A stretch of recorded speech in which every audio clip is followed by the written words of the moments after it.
Hello everyone. I want to discuss a New York Times article that recently went up a couple days ago entitled Boys in Reading, Is There Any Hope? Written by Robert Lipsyte. I'm not sure if I'm saying that right, I hope I am. The article discusses the crisis in young adult literature wherein its sales are being dominated by female authors and female stories as more and more, and I quote, young female novelists fresh from MFA programs who in earlier times would have been writing mid-list adult fiction are now involved in young adult literature. Many of the points in this article make my brain want to implode, but I'm only going to discuss 3. Point 1. Why is having female authorship predominate in young adult literature sales a bad thing? For so long, publishing literature of any kind was a boys' club, and to some extent, it still is. The fact that people are throwing a hissy fit over the fact that these brilliant women have been successful is absolutely ridiculous. It's not their fault that their primary audience is women. They happen to write novels that resonate with that group. Also, those books sell, and as far as I've last checked, selling books is a good thing, particularly in the publishing industry. Women have been disenfranchised in terms of literature for such a very long time. This dates back to the phenomenon of the old white guy or old white men, the greats of literature, Faulkner, Hemingway, Fitzgerald, etc. The only time I remember studying a serious female author was Jane Austen in one of my English classes. However, the fact that women are being accused of ruining readership for boys is preposterous. It's baffling to me that this is something that people are actually saying.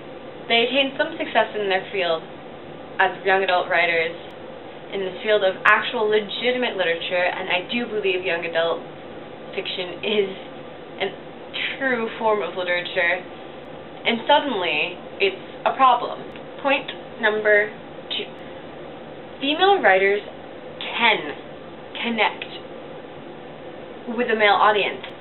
It is not all about, and I quote, mean girls, gossip girls, frenemies, and vampires.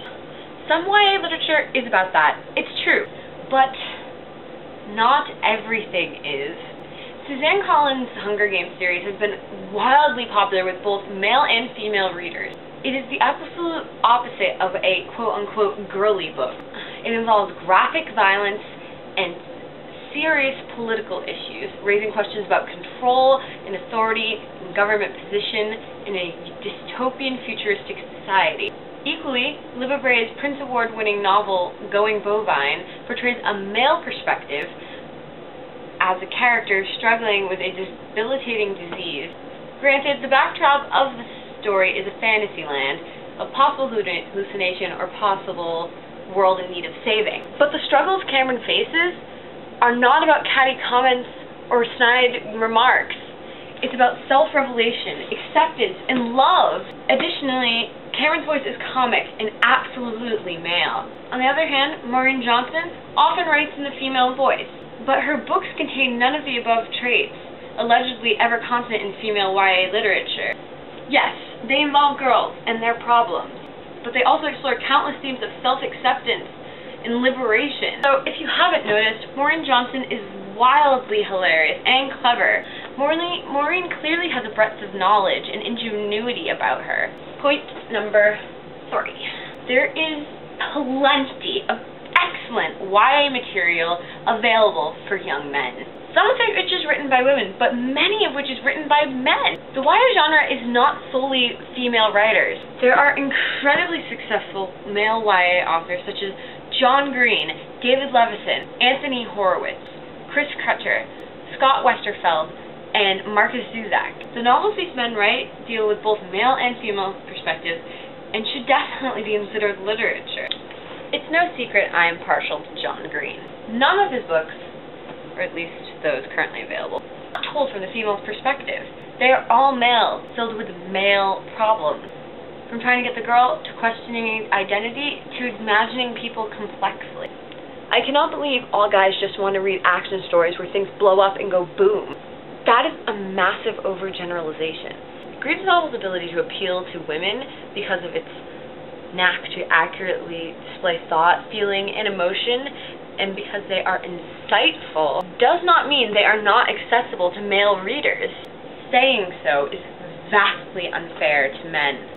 Lipsyte states, books with storylines about disease, divorce, death, and dysfunction sold better for girls than did similar books for boys. These are primarily negative issues. What about books about self-exploration, liberation? What about books concerning a quest or a journey, love, passion?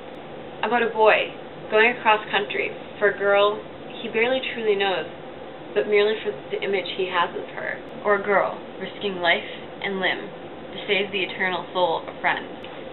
Maybe an unwilling hero, the leader of a pack of 5, escaping adversity and evil to save the world. Perchance a young German girl, putting everything on the line to read just a few more phrases of a book stolen right under the noses of Nazi commands. These are all storylines from YA literature, some written by men, others by women. And they're exciting and interesting, and more importantly, they are compelling. These are stories both young men and women can connect to because they are about humanity. Women are not killing YA or ruining it for boys. They, along with male writers, are gifted authors, bringing meaningful stories full of truth to all people of all ages, regardless of sex. To think otherwise is a gross injustice to the genre and to these truly, truly talented individuals. Thanks for watching, guys. I hope you enjoyed it. Leave your thoughts below in the comments. If you liked it, if it's favorite, and don't forget to subscribe. Thanks so much. Bye.